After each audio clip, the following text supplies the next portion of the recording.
시간이 되었으므로 주일 후 3일 밤 수요 예배를 시작하도록 하겠습니다. 먼저 우리의 신앙을 고백하며 시작하겠습니다. 나는 전능하신 아버지 하나님 천지의 창조주를 믿습니다. 나는 그의 유일하신 아들 우리 주 예수 그리스도를 믿습니다.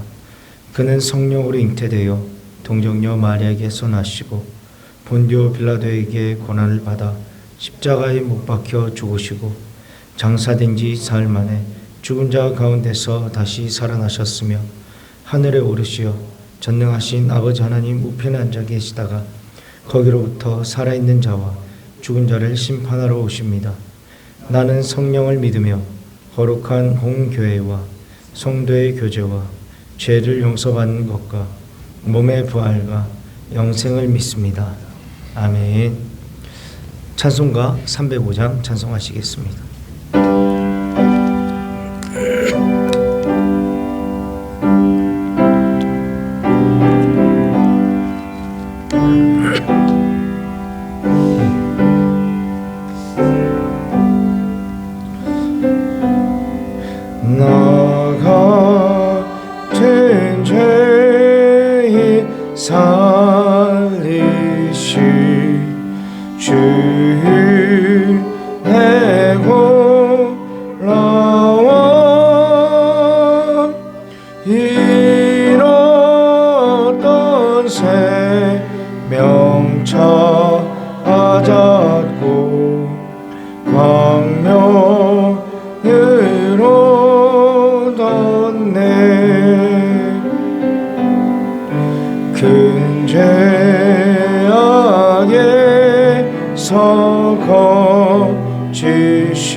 나 처음 믿는 그 시간 귀하고 귀하다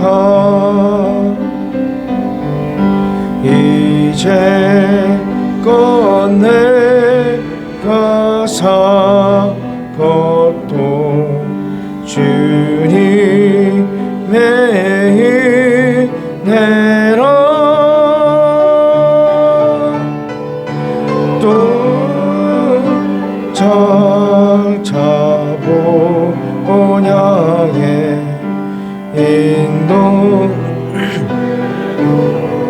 인도시리 거기서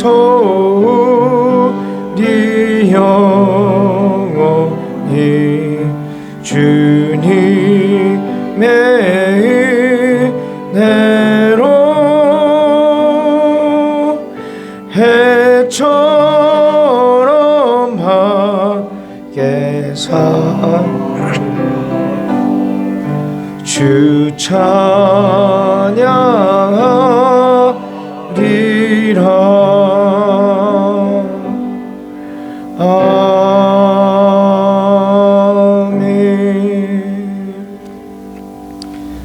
기도하겠습니다. 사랑과 은혜가 풍성하신 아버지 하나님 감사합니다. 지금 우리가 이렇게 하나님 앞에 나와서 예배드리는 것도 살아서 숨을 쉬고 있는 것도 지금까지의 생을 살아있는 것도 이 모든 것이 하나님의 은혜임을 고백합니다. 자는 것도 먹는 것도 일어나는 것도 입이 쉬는 것도 자녀들 직장도 모든 것을 하나님께서 주셨고 은혜 가운데 하루하루를 살아가게 하셨음에 다시 한번 감사합니다. 하나님께서는 우리에게 늘 모든 것을 더하여 주셨고 필요한 것들을 채워주셨고 늘 은혜와 사랑을 베풀어 주셨지만 우리는 그 사랑과 은혜를 나의 욕심으로 나의 이기심으로 가끔씩 외면함을 고백합니다. 주일이 지난 3일밖에 되지 않았지만 그 월요일, 화요일 지나가며 우리 마음 가운데 하나님을 멀리하고 악을 쫓으며 살았던 것들, 나의 욕심을 쫓아 살았던 것들, 나의 생각들, 하나님 앞에 부끄러운 모습들을 고백하오니 이 시간 예수의 보혈로 용서하여 주시옵소서. 성령 하나님, 우리를 깨끗게 하여 주시고 진리의 성령께서 우리를 사로잡아 주셔서 하나님의 사람으로 다시 새롭게 거듭나게 하여 주셔서 맡겨주신 또 나머지의 삶을 살아내게 하여 주시고 주일에 주님 앞에 나와서 감사하며 찬양하며 하나님께 영광 돌릴 수 있도록 성령 하나님, 우리 모든 성도들 지켜보아여 주옵소서.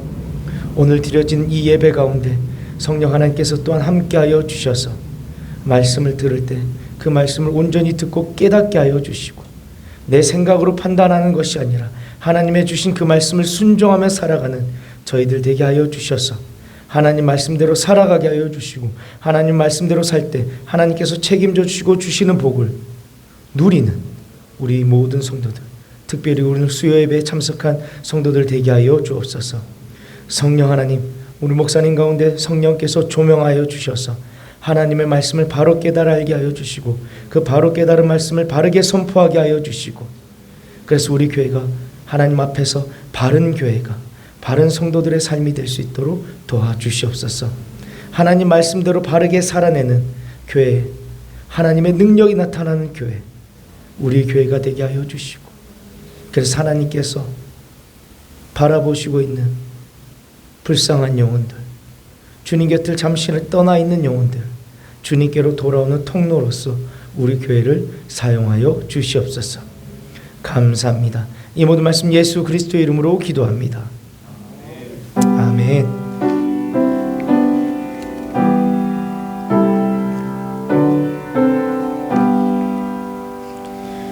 이 시간 우리에게 주신 하나님 말씀은 출애굽기 30장 1절에서 6절까지의 말씀입니다.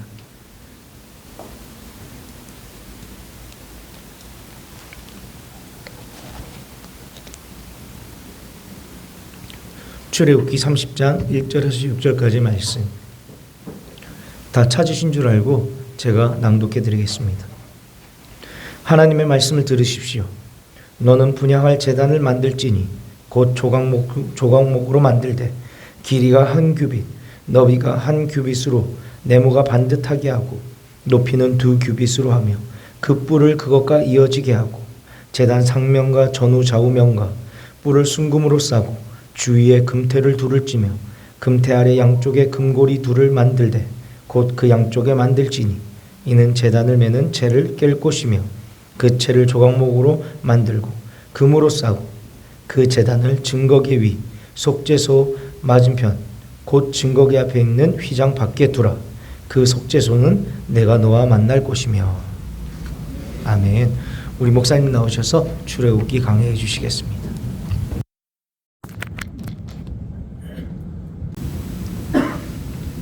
성막이 완성되고 성막에서 봉사할 제사장을 세우라고 하신 후에 이제는 성막에 들어갈 기구들을 만들라고 하셨는데 오늘 본문에는 분향단 그리고 물 2명 그 다음 향기름 그 다음에 분향할 향 그렇게 그것을 만들라고 하셨습니다. 먼저 분향할 제단에 대해서 말씀을 드리자면 분향할 제단은 조각목으로 만들 때 그것을 금으로 싸라고 했습니다. 그림을 하나 띄워놓고 하겠습니다. 제가 그림을 가능하면 또 안 하고 싶은데 이건 꼭 필요해서 띄웠는데 이겁니다. 근데 그게 안에는 나무로 되어 있고 밖에는 금으로 덧씌워져 있는 이게 바로 향을 피우는 분향단입니다. 앞서 이거 말고 짐승을 태워서 드리는 번제단이라는 것이 있죠. 그래서 큰 이거보다 훨씬 큰 소 한 마리를 각을 떠서 올려놓을 만큼 큰 그 번제단. 근데 그 번제단은 노스로 싸라고 했던 반면에 이 분향단은 금으로 싸라고 했습니다. 그래서 번제단을 노단 그렇게 말하고 이 분향단은 금단 이렇게 말을 합니다. 이렇게 만들어진 분향단은 6절을 보시면 그 제단을 정극궤의 속죄소 맞은편 곧 정극궤 앞에 있는 휘장 앞에 두라라고 그렇게 했는데 그 다음 사진을 한번 보십시오. 이게 뭐냐면 바로 성소의 내부 사진입니다.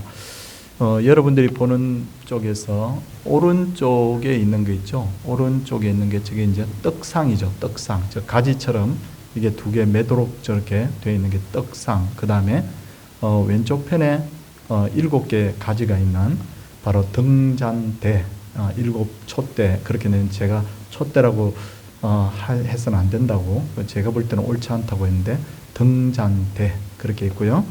그 다음에 저 앞에 천사들이 그려져 있는 저 휘장이 있습니다. 휘장 앞에 가만히 보면 거기 컷으로 지금 표시를 해줬는데 저게 바로 방금 앞에 보여드렸던 그 그림, 바로 그 그림에 해당하는 바로 분향단, 그러니까 향을 피우는 바로 그 단입니다. 그러니까 다시 읽으면 그 제단을, 이 분향단을 정극계 위 속죄소 맞은편, 저기 안에가 속죄소거든요. 저 속죄소 맞은편 곧 정극계 앞에 있는 휘장 앞에 두라. 저 휘장이 쳐져 있는데 그 앞에다 저렇게 두는 거예요. 그러니까 오른쪽은 떡상, 왼쪽은 등잔대, 그리고 저 휘장 앞쪽에는 분향단, 이렇게 놓이도록 하라는 거죠. 그렇다면 분향단의 영적 의미가 뭘까요? 그것은 바로 예수님의 우리를 위한 중보 기도를 의미합니다. 다시 말해서 짐승을 잡아서 번제단에서 태우는 것은 예수님이 우리를 위해서 대신 죽으신 것을 의미하고, 분향단에서 향을 태우는 것은 예수님이 우리를 위해서 기도하는 것을 의미합니다.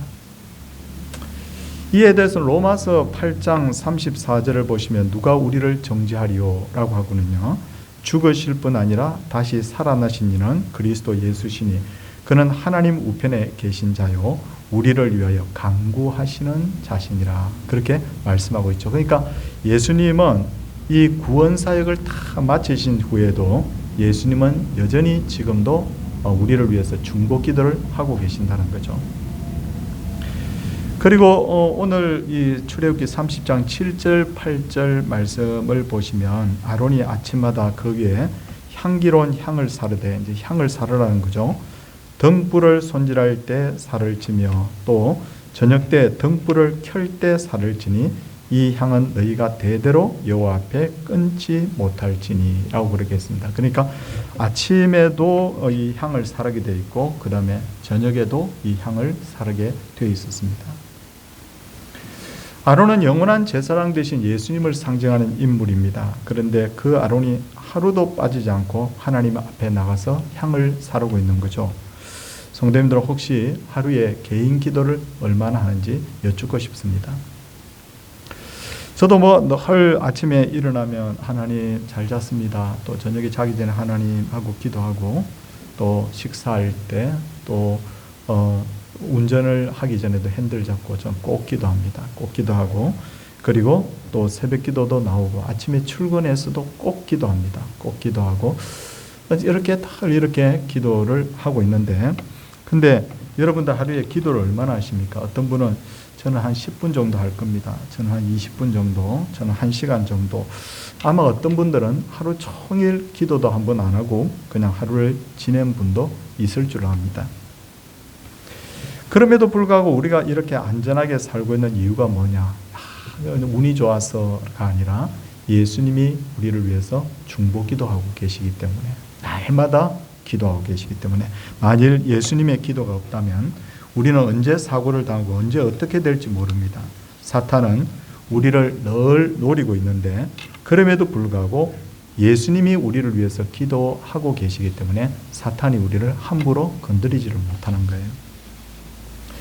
그런데 여기서 우리가 좀 생각할 부분이 있습니다. 좀 전에 말씀드린 6절의 말씀을 다시 보면 분향단을 어디에 두고 있는가 하는 것인데, 6절 말씀에 보니까 그 제단을 정극궤 위 속죄소 맞은편 곧 정극궤 앞에 있는 휘장 앞에 두라. 분명히 아까 그림에 보니까 그렇게 두었죠. 근데 참 신기한 것은 신약 성경 히브리서 9장 3절 4절을 보면요, 또 둘째 휘장 뒤에, 그러니까 둘째 휘장이라는 것은 이 지성소 휘장을 말하거든요. 아까 천사가 그려진 그 휘장. 근데 그 뒤에 있는 장막을 지성소라 일컫나니 그게 지성소죠. 근데 거기에 지금 뭐가 있느냐면 금향로와 사면에 금으로 산 언약궤가 있고 라고 그렇게 했습니다. 자, 좀 이상하죠. 왜 그런가 하면 구약 성경을 보면 저 안에 지성소에는 언약궤만 있어야 되는데 히브리서에 보니까 금향로와 언약궤 두 개가 그 앞에 있다라고 분명히 말하고 있습니다. 왜 구약 시대는 지성소에 언약궤만 있던 것이 신약 시대는 지성소 안에 언약궤와 더불어 금향단이 함께 있게 된 걸까?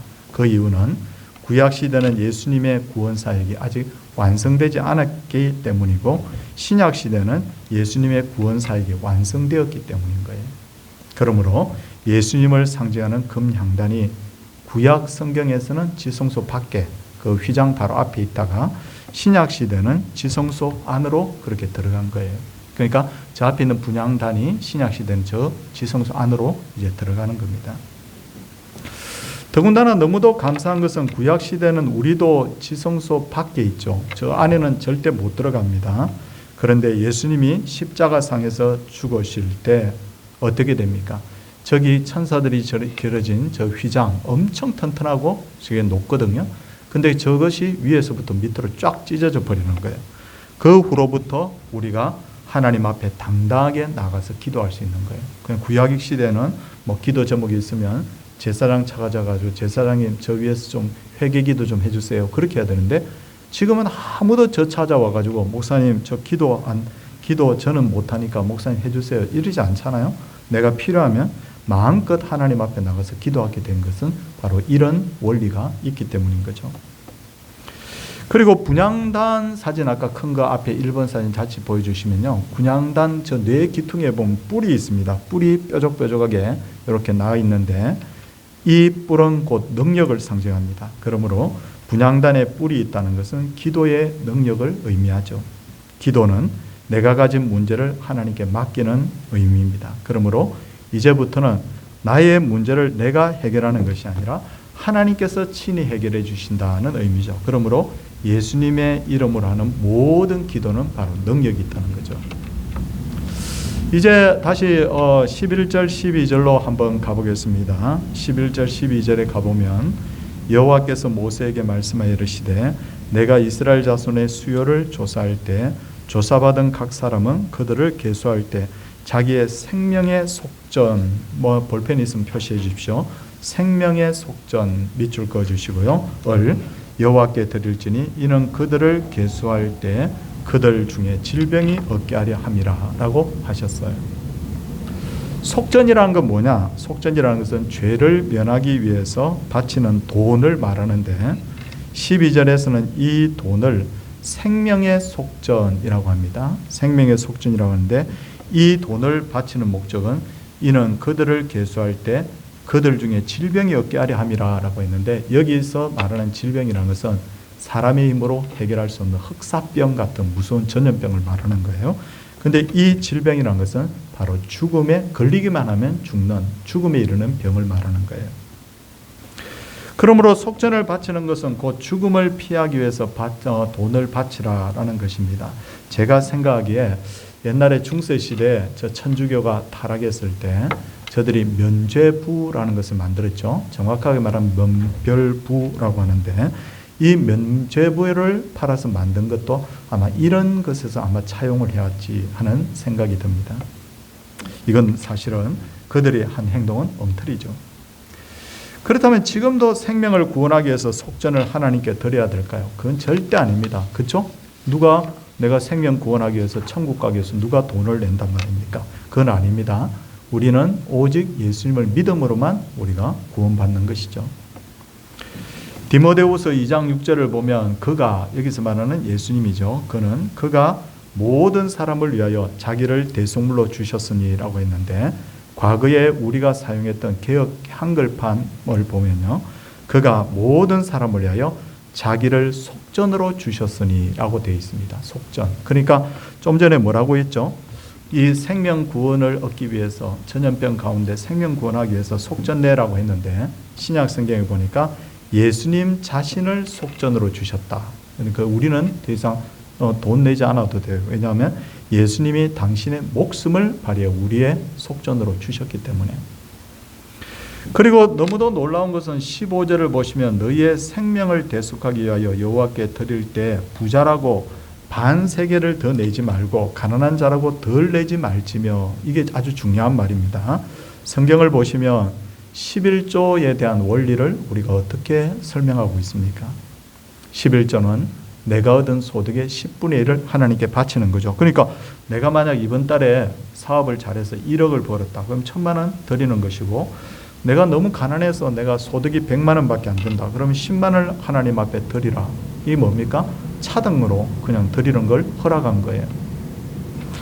또 구약에서 제물을 드릴 때도 부자는 소를 드리고 그 다음은 양을 드리고, 그것도 드릴 형편이 안 되는 사람은 비둘기를 드리면 된다라고 했습니다. 이건 역시 가난한 자를 배려한 거죠. 근데 유독 생명을 위하여 드리는 속전은 어떻게 하라고요?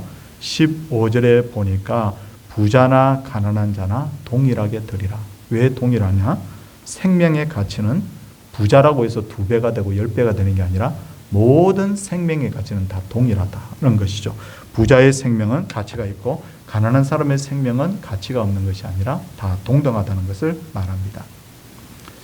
이제 하나님께서 노스로 물두멍을 만들라고 했었는데, 물두멍 사진 한번 보여주십시오. 마지막 사진인데 물두멍을 보여주시면요, 제가 사람이 있는 그림을 이렇게 그대로 가져와서 저 정도 크기가 됩니다. 사람이 이렇게 했는데, 물두멍이란 물을 담아두는 큰 그릇인데 이 크기가 꽤 되죠. 그렇다면 물두멍의 용도가 뭐냐? 19절 20절 보시면 나와 있습니다. 19절 20절 보시면 아론과 그 아들들이, 이 사람들이 제사장들이거든요. 그 두멍에서 수족을 씻되, 수족이라는 것은 손과 발을 말하죠. 그들이 회막에 들어갈 때 물로 씻어 죽기를 면할 것이요 라고 했습니다.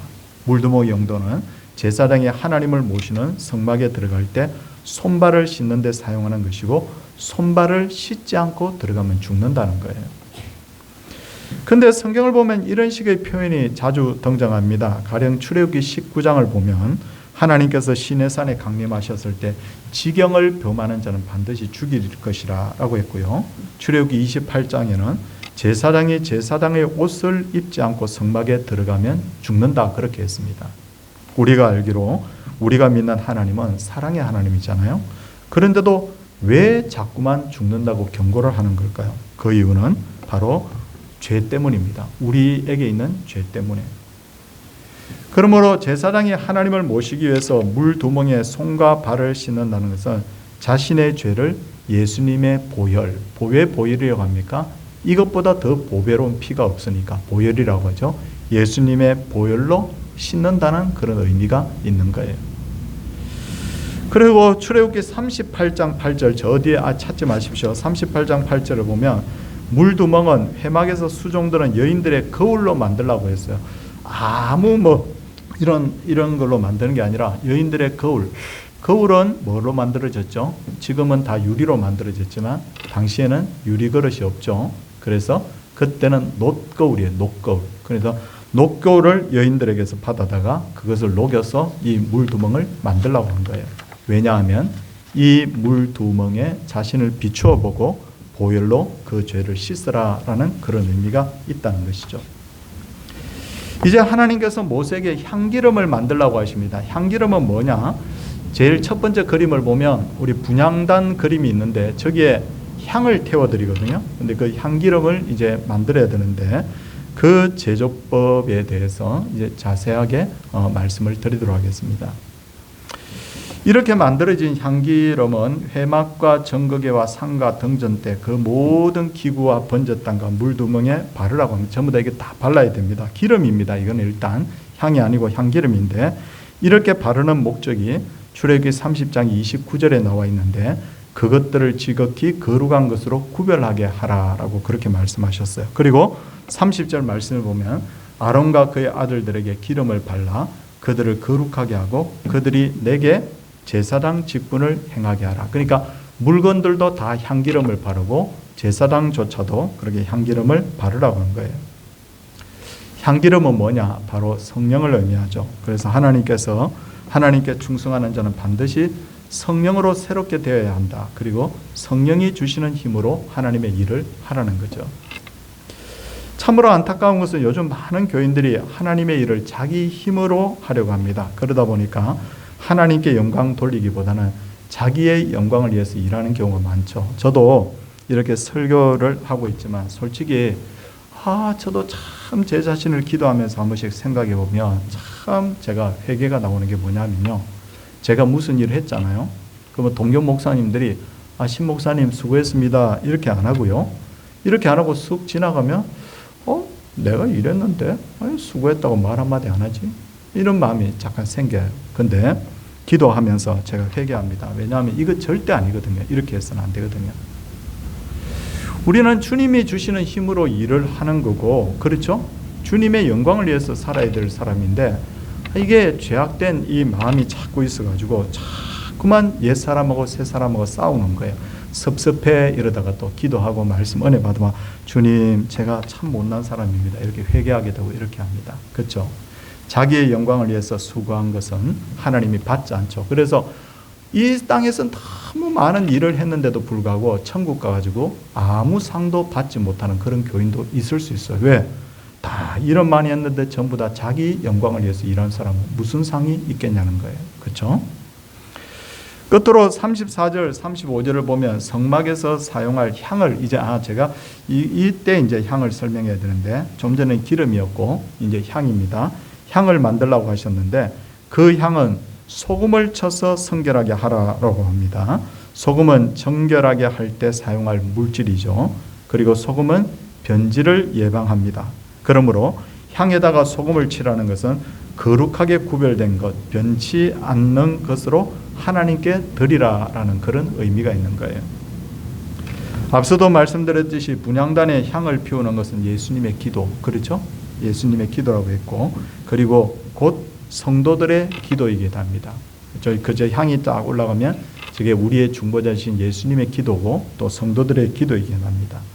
우리가 하나님께 드리는 기도는 소금으로 깨끗한 기도가 돼야 돼요. 자, 어떤 분이 이렇게 말했어요. 좀 언짢게 들릴지 모르지만요. 우리가 하는 많은 기도들이 하나님 앞에 쓰레기 취급받는다라는 표현을 썼어요. 저도 이 표현 자체를 처음 딱 들으니까 기분이 별로더라고요. 그런데 생각해 보니까 그럴 것 같아요. 왜냐하면 우리가 하는 기도 중에 내 욕심 채우기 위한 기도가 너무 많더라고요. 제가 보니까. 또 우리가 하는 기도 중에 막 섭섭하면 하나님 앞에 혈기를 내면서 막 기도하는 거예요. 주님 막 이럴 수 있느냐고 막 이렇게 말이죠. 그러니까 성경적으로 딱 비춰보면 이런 기도 하나님 받지 않거든요. 그러니까 그 목사님은 아주 유명한 목사님인데 우리가 하는 많은 기도들이 하나님 앞에 가면 쓰레기 취급받는다. 그렇게 말씀하신 거죠. 어떻게 하라고요? 우리가 하는 이 기도는 이 향을 소금을 쳐서 거룩하게 하는 것처럼 기도할 때 딱 준비된 마음으로 기도해야 되는 거예요. 제가 우리 성도님들께 그런 말씀 한 번씩 드리는데 목사가 설교 준비를 안 하고 강대상에 올라왔다면 여러분 어떻게 했어요? 참 목사 저거 참 이상해. 그러지 않겠어요? 그렇게 비난하지 않겠어요? 근데 성도님들은 어떻습니까? 성도님들은 그냥 난 기도 준비도 안 하고 그럼 기도합니까? 그거 아니잖아요. 목사의 설교가 성직을 수행하는 것이라면 성도님들이 교회 와서 기도하는 것도 성직이고, 그렇죠? 찬양대가 하나님 앞에 봉사하는 것도 성직이고, 어떻게 하라고요? 전부 다 소금으로 쳐서 거룩하게. 준비된 마음으로 하나님 앞에 설교를 대언하고 내가 기도하고 내가 찬양하고 봉사해야지. 그렇죠? 아무 준비도 안 돼서 그냥 막 왔다 갔다 하면서 그렇게 하는 것 하나님 절대 기뻐하지 않는다는 것을 우리가 분명히 알아야 됩니다. 이와 같이 아론과 그의 아들들은 정말 두려운 마음으로 하나님 섬겼습니다. 그렇다면 우리는 어떻게 해야 될까요? 그건 제사장들에게 해당하는 말이고 그렇게 말 못해요. 왜냐하면 성경은 우리가 바로 왕같은 제사장들이다. 그렇게 말하죠. 우리 전부 제사장들이에요. 그렇죠? 옛날에는 구약시대는 제사장이라는 어떤 특별한 어떤 성직이 있어서 그분을 통해서 우리가 하나님께 나아갔지만 예수님이 십자가 지신 후에는 우리가 다 왕같은 제사장이에요. 우리가 하나님 앞에 필요할 때마다 바로 이 지성소로 가는 거예요. 그래서 하나님 앞에 바로 기도하지 않습니까?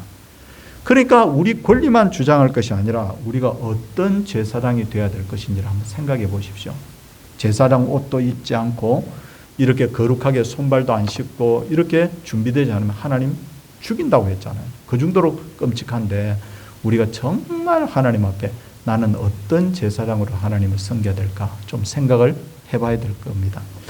사랑하는 성도님들, 오늘 여러 가지를 말씀드렸습니다. 제일 먼저 복습을 잠깐 하고 마치겠습니다. 처음에 분향단, 그렇죠? 분향단은 조각목으로 만들고 그 다음에 금으로 싸고, 그죠? 이 분향단은 예수님의 기도다. 그리고 나아가서는 우리의 기도다. 그 다음에 어떻게 했습니까? 두 번째 그림 보니까 분향단이 저 휘장 앞에 있는데 예수님이 저 휘장을 찢으신 후에는 저 휘장 안으로 이 분향단이 이동합니다. 히브리서 보면. 그 다음 세 번째는 뭐죠? 하나님 만날 때 꼭 손발 씻어라. 하나님 앞에 나와가지고 내 혈기 가지고 내 생각 가지고 막 나오면 안 돼요. 깨끗하게 준비된 마음으로 하나님 앞에 나오십시오. 이렇게 하는 그 예배가 하나님이 받으신다는 거예요. 그렇죠? 그래서 제가 요즘 기도하는 내용 중에 하나가 뭐냐면요. 목사도 예배자예요. 나는 예배자가 아닙니까? 저도 설교하면서도 함께 예배드리기 때문에 하나님 예배자로서, 예배 인도자로서, 설교자로서 잘 쓰임받게 해주세요. 제가 기도자로서, 찬양자로서 잘 쓰임받게 해주세요. 늘 기도합니다. 우리가 두렵고 떨리는 마음으로 하나님 잘 섬길 수 있기를 주님의 이름으로 소원을 드립니다.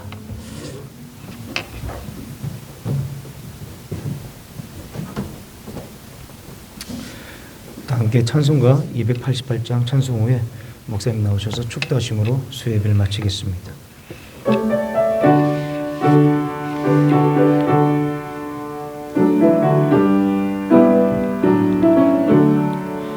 예수를 나의 구주 삼고 성령과 피로써 거듭나니 이 세상에서 내 영혼이 하늘의 영광 누리도다.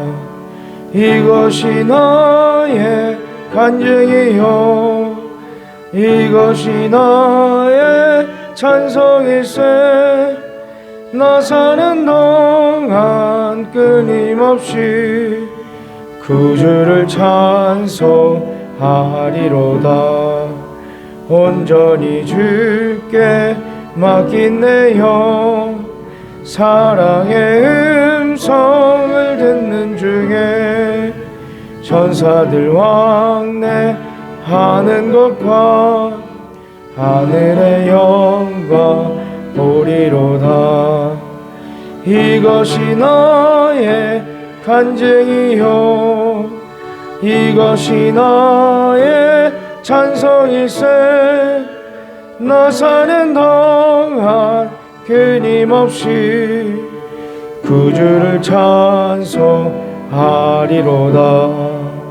주 안에 기쁜 누림으로 마음의 풍랑이 잔잔하니 세상과 나는 간 곳 없고 구속한 주만 보이도다. 이것이 나의 간증이요 이것이 나의 찬송일세. 나 사는 동안 끊임없이 구주를 찬송하리로다.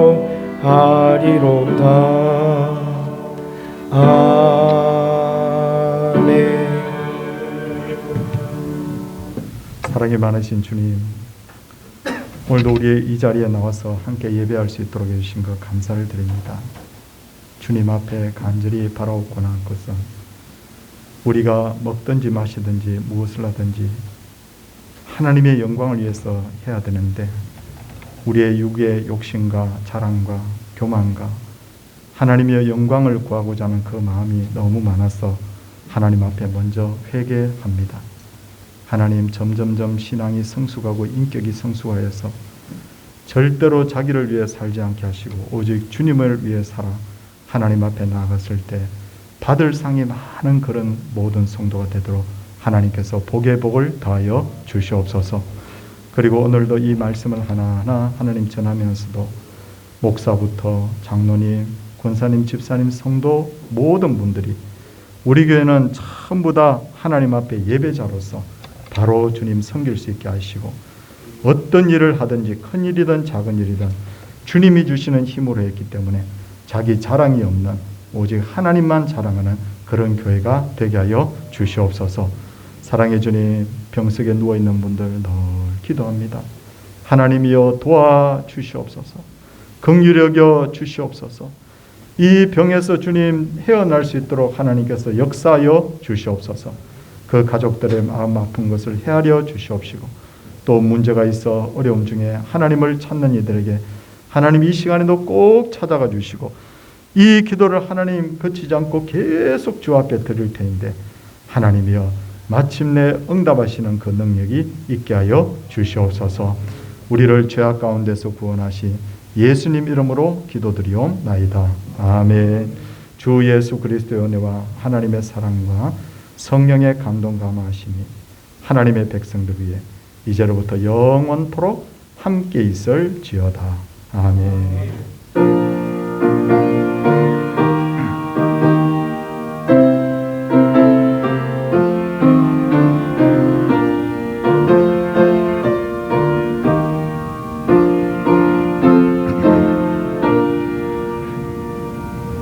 예, 성도님들이 협조해 주신 덕분에 어제 우리 남전도 연합회 촉구대회 행사도 잘 치루었습니다.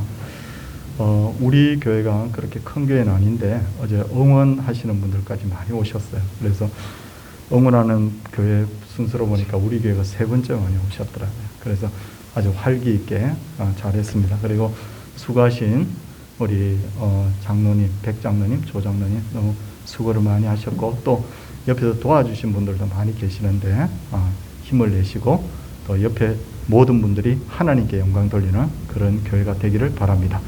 옆에 분들하고 같이 한번 인사하도록 하겠습니다. 네.